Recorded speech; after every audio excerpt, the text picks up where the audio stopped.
안녕하세요. 쉬지않으형 강남정 고지원장입니다. 오늘은 난자질을 높이는 치료 방법에 대해 설명드리도록 하겠습니다. 지난 영상에서 설명을 좀 드리긴 했지만 난자질은 난자세포 내 에너지 상태 정도, 염색체 분리의 정확성, DNA 손상 정도에 따라서 결정이 됩니다. 그래서 난자세포 내 에너지 생성이 잘 될수록 좋고, 또 하나는 노화로 인해서 세포 손상이 방지될수록 좋습니다. 이 두 가지에 대해서 각각 한방치료 부분이 적용이 될 수가 있는데요. 난자세포 내 에너지 생성에 대한 부분에 대해서는 난소의 양기를 보강해주는 보양적인 치법이 상당히 도움이 됩니다. 이 부분은 실제로 시험관 할 때 환자분들이 과배안을 투여했는데 난포가 자라는 개수가 별로 없어요. 난포가 자라는 속도가 좀 느려요. 보이다가 말았어요. 사라졌어요. 이런 부분에 대한 사항들입니다. 세포가 분열되고 성장되고 성숙되는 정도, 이런 부분들이 떨어지는 경우에 난포의 반응이 적습니다. 이런 부분들에 있어서 보양치법을 사용하면 좋겠는데, 실제로 환자분들은 몸에 냉기가 많이 쌓이고 추위도 많이 타고 자궁도 차갑고 난소 부분에 혈류도 잘 가지 않는 형태로 반응을 하게 됩니다. 이런 환자분들을 대상으로 해서 난소의 양기를 높여줄 수 있는 한방치료를 들어가게 되고, 약침치료, 침치료, 신부치료, 난소보건치료 등 원내치료를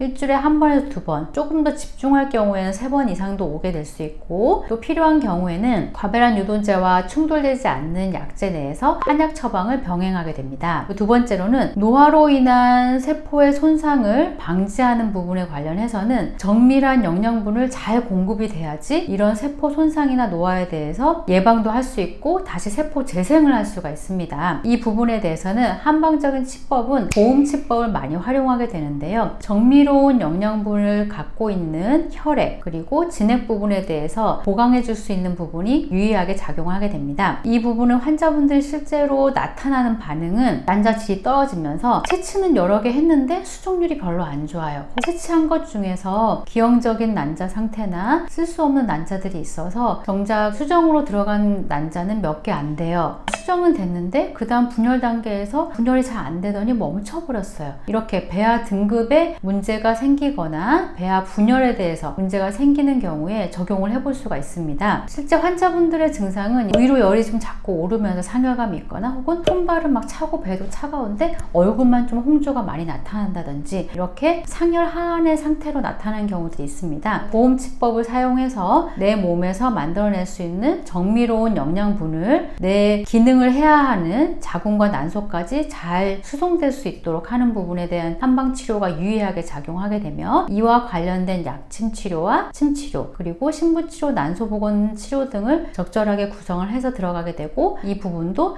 일주일에 한 번에서 두 번 혹은 3번 이상까지도 집중치료를 할 수 있습니다. 한약 복용이 필요한 경우에도 이 보험치법에 관련된 약제군 내에서 호르몬제와 충돌되지 않는 부분의 처방을 하여서 환자분한테 적용해 볼 수 있습니다.